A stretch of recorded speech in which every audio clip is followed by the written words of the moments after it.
Afternoon, I'm David Pettit. I'm a lawyer with the Natural Resources Defense Council. I'm going to talk about some more legal technical stuff and also talk about input from the public and where we lawyers are not, may be able to have the most effect or impact on what's going to happen in the NRDA process. Just a quick plug, NRDC, we are about 350 lawyers, scientists, and policy people who've been around 40 years. We have people at NRDC who participated in the actions after the Exxon oil spill. I personally was involved in litigation around the Exxon oil spill for the wrong side, based on who's here today. And when I was in private practice a long time ago, I was actually in court when Captain Hazelwood spoke, which was an amazing day. And you know, the crew who worked with him, just as an aside, everyone thought he was a great sea captain and was someone that they would want on the bridge, except when he had been drinking, which unfortunately he picked the single worst spot in that entire voyage to decide to go below decks and do whatever he did when the boat hit the rock. So I want to talk a little about how this process, the NRDA process, is really litigation related, at least in the way that the government and BP are looking at it, and what problems that causes for us if we want to just find out what's happening, what studies have been done, and one critical area later on where the money's going to go and whether there's going to be a conflict between the MABUS Commission, if it gets set up and funded, and the money that's going to come in because of the NRDA process, because I can see some issues with that down the line.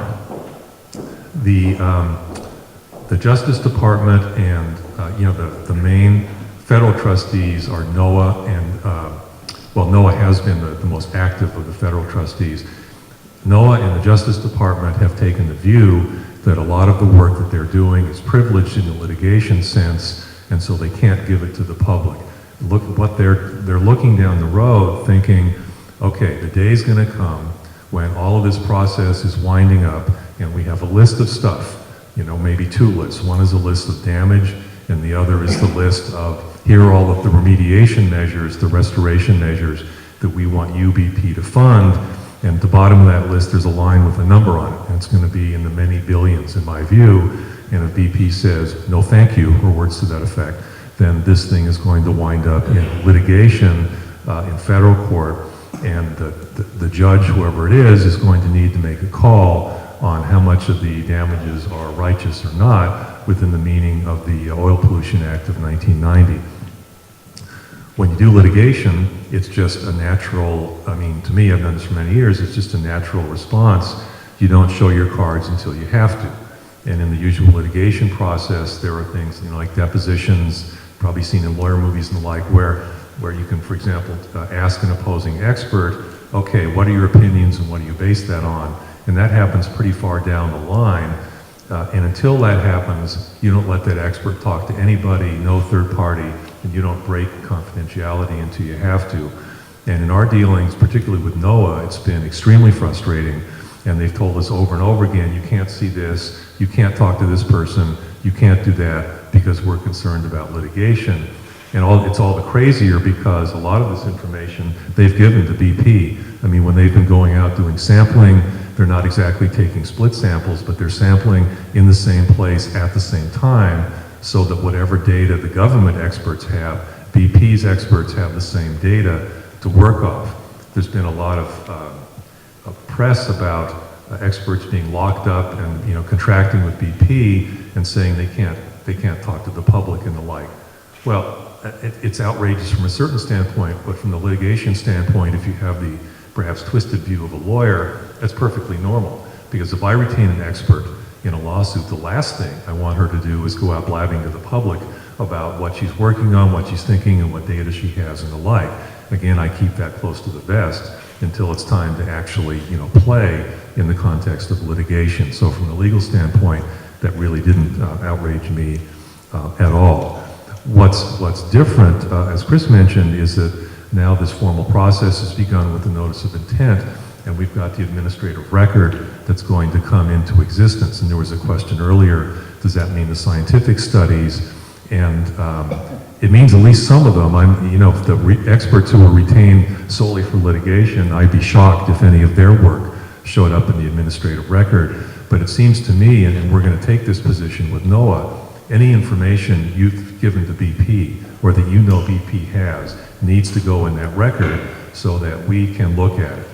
And when it's interesting when we got the formal announcement, it's this multi-page thing, about half of which is signatures.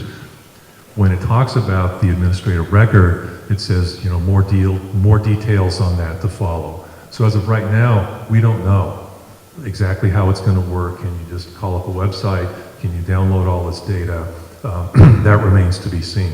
So I don't know, as I stand here, how easy it's going to be to get, for example, raw data that scientists have turned in that we know BP has.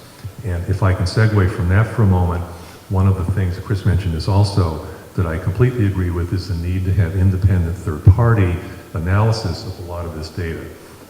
And the government is going to have its own view. We may or may not disagree with that view. We may think that the government is wimping out for political purposes, just by way of example, and is not pushing as hard as they can to get various remedies that we may think are important. In that situation, you don't want to be, what's the expression, you don't want to come to the gunfight with a knife. You don't want to be the person who doesn't have the experts ready to go when both BP and the government have well-paid, highly qualified experts who are going to address their remedy, and none of those experts is going to say, no, that's not enough. I mean, BP's experts will probably say it's way too much, and the government's going to say it's enough. And if we want to be part of this litigation, and I want to address that near the end of my talk, how that might happen, we're going to need to have our own experts who will need to have had access to the same data that the Fed's experts and the oil companies' experts have. Otherwise, you're just walking into court saying, hi, judge, take pity on us, and that's really a position I don't like to be in. So we have work to do on this. It sounds very boring and technical, this administrative record stuff, and perhaps other ways to get information out of NOAA. For example, the Freedom of Information Act, to make sure that the public have all the information that we can get to work with later in this process so that we can make a claim that people will take seriously. You're not doing enough, or you've missed this whole area, geographical area, or you've missed this conceptual area, or this restoration plan, this is a joke, you need to do 10 times as much. No one's going to do anything just because we want them to. We need to have the backup for that, and I think it's going to start with the administrative record and take a lot of work from there. And the government, it seems to me, is taking the position, hey, don't worry, be happy, it's all gone. Oil's gone, the fish are great, everything's great. I'm not a politician, I'm a lawyer, but I can just only speculate that Obama wants his problem to go away, just go away. And it's not, and I think part of our job is to make sure that it doesn't. And one, that's actually a good segue into something else I wanted to talk about in response to your question, and that was the reopener, the possibility of a reopener. I think everyone agrees that some of the damage we won't know about for years, maybe for decades. And so the question is how to make BP and the other responsible parties pay for that. Exxon up in Alaska cut a fantastic deal for themselves.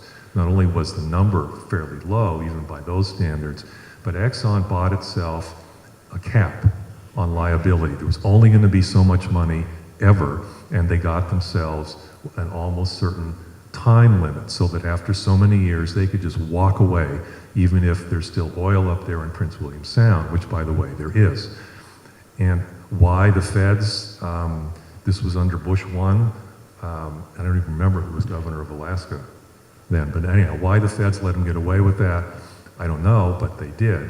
And so there was this reopener clause that was very, very strict and basically said, if you the trustees can prove that facts have come to light that you didn't know and you could not have known about, there was nothing in science that allowed you to know about them as of the time you signed the agreement, which was 1991, then we could reopen for up to another $100 million.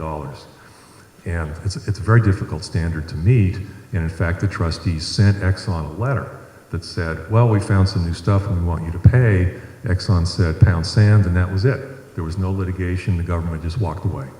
And that was in the Clinton administration.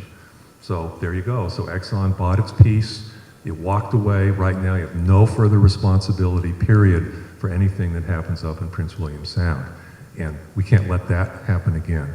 As I mentioned earlier, EPA has learned, and you can look at, there's a whole bunch of interlapping websites having to do with these natural resource defense assessments. And if you talk to me later, I'll try to remember which one it is. But one of them has, you can look at a list of settlement agreements that mostly EPA has entered into with PRPs, PERPs, under the various environmental laws that now have very intelligent reopener clauses. And for example, there was one I saw the other day that said, we're only bound by facts that are we've already formally agreed to in the ROD record of decision in an administrative process. Any other fact that comes to mind, comes to light, for any reason we can reopen and make you pay for until the end of the world. And that's the kind of thing that we'd want to see if there's a deal cut here. Your question? Yeah, what sort of recourse would the general public have if they don't trust the trustees? Well, that's a very good question, and in fact, that was next on my agenda. Thank you. If there's litigation at the end of the day, we, the public, are not formally parties to it. You've got government versus PERPs, so it's government versus BP and whoever else in civil court. What we are working on right now is a way for us and any groups who are interested to formally intervene in that court process. So we literally have a seat at the table and are able to participate in the court processes and object to stuff. And basically my idea would be, if we think there's a sweetheart deal coming up, like Exxon got, to blow it up. And it would be unprecedented for us to have a seat at the table, but that's what we're trying to do. Short of that, you just have the normal political remedies you'd have anytime the government does something you don't like, which may or may not be effective. There may be some help here because of the administrative record, because the actions of the trustees will at least have some public visibility. But at the end of the day, what I expect to happen is there's going to be a deal in a back room, just like there was in Exxon, where the criminal penalties, the Clean Water Act penalties, and the NRDA civil penalties are all going to be lumped together. There's going to be a big number on a bottom line, and the government's going to say to BP's attorneys, this is what we want, and if you do this, you can go away, or we'll go away. And my goal is we need to be in that room and at that table. One final thing let me address, and I alluded to this a little briefly, is whether there might be a conflict between the NRDA monies and any money that might go to the Mavis Commission.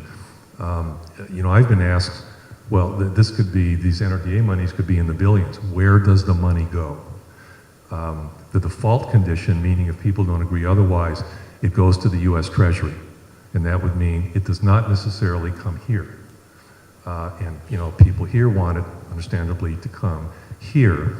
And that is up to the trustees. The trustees they do have the power under federal law to cut deals where some or all of the money does not go to the US Treasury.